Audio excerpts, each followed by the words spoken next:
afternoon, everybody. Got some time to mess around with my little Johnny Popper.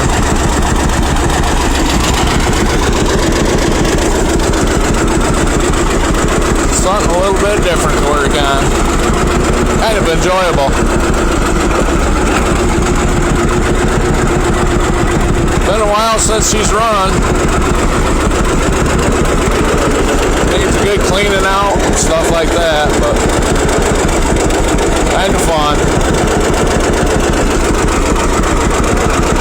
Sure do enjoy the old gal.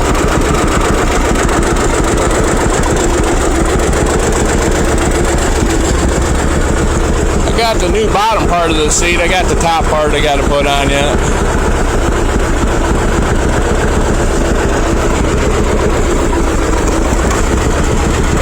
Nothing real special.